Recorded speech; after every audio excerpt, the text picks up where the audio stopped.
శ్రీ గురుభ్యో నమః. ఓం నమో వెంకటేశాయ నమః.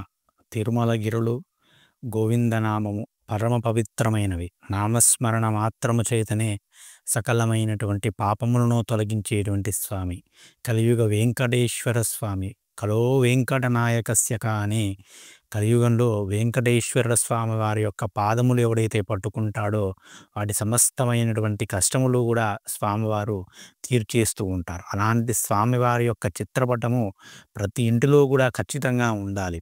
అది ధనదాయకము, అనేకమైనటువంటి సమస్యల నుంచి మనల్ని బయటపడవేస్తుంది.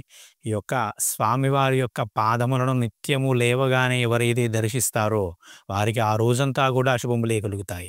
నిత్యము బయటికి వెళ్ళేటప్పుడు, కార్యము మీద వెళ్ళేటప్పుడు, కార్యక్రమాల కోసం వెళ్ళేటప్పుడు, శుభమైనటువంటి పనుల కోసం వెళ్ళేటప్పుడు, ఉద్యోగం కోసం కానీ, వ్యాపారం కోసం కానీ, ఏ విధమైనటువంటి పని కోసమైనా సరే బయలుదేరేటప్పుడు శ్రీ వెంకటేశ్వర స్వామి వారి యొక్క పాదములను దర్శించి ఎవడైతే బయటికి వెళతాడో, అలాగే ఇంటికి వచ్చేటప్పుడు శ్రీ వెంకటేశ్వర స్వామి వారి యొక్క పాదాలను దర్శించి ఎవరైతే ఇంటికి వస్తాడో వాడి యొక్క సమస్తమైనటువంటి కష్టములు, దుఃఖములు, బాధలు, గ్రహదోషములు, గండములు అన్నీ కూడా ఆ క్షణమే తొలగింపబడతాయని శ్రీ వెంకటాచల మహాత్మ్యము చెబుతూ ఉన్నది.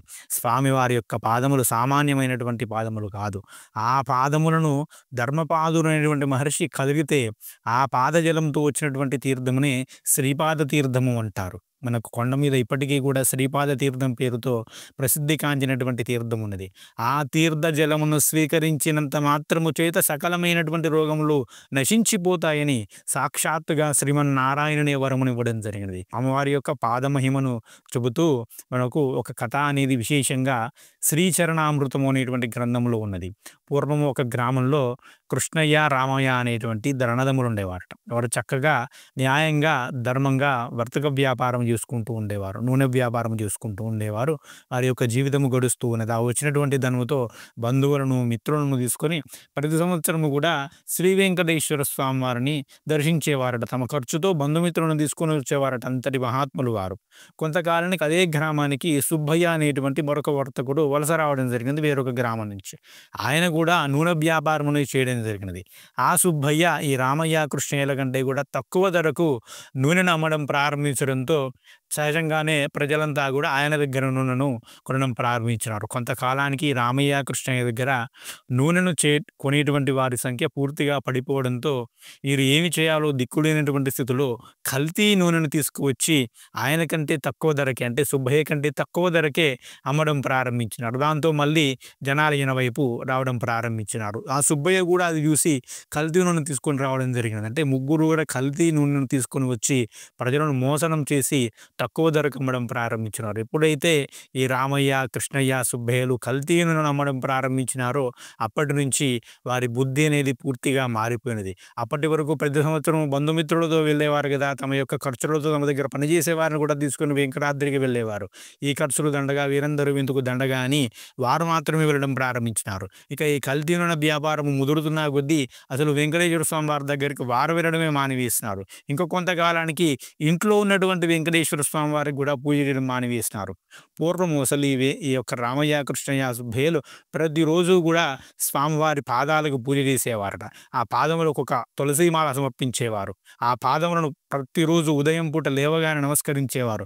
బయటకు వెళ్ళేటప్పుడు నమస్కరించేవారు. సింహద్వారం మీద శ్రీ వెంకటేశ్వర స్వామి వారి యొక్క నిలువెత్తు చిత్రపటాన్ని పెట్టుకుని బయటికి వెళ్ళేటప్పుడు, లోపలికి వచ్చేటప్పుడు స్వామికి నమస్కరించి పాదాలను దర్శించి వెళుతూ ఉండేవారట.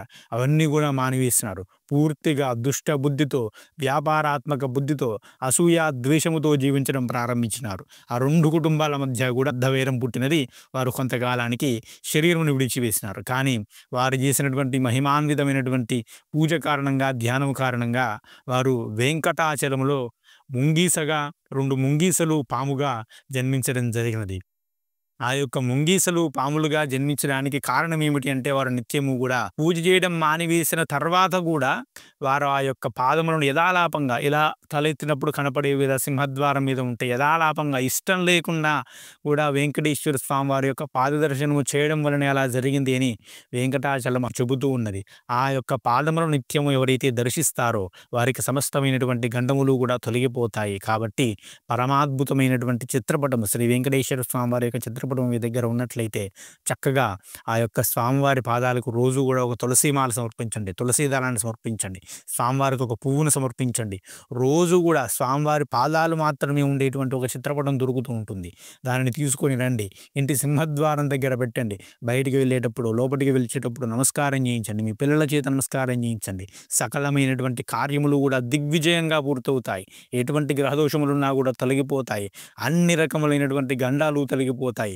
ఇది సత్యం సత్యం పునఃసత్యం. అది బ్రహ్మ కడిగినటువంటి పాదము, బ్రహ్మమునేటువంటి పాదము.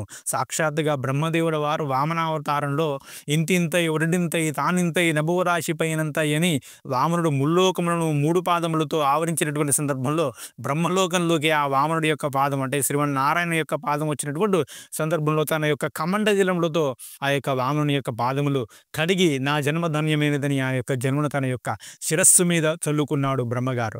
ఆ పాద దర్శనము చేసిన వాడికి మరుజన్మ ఉండదు.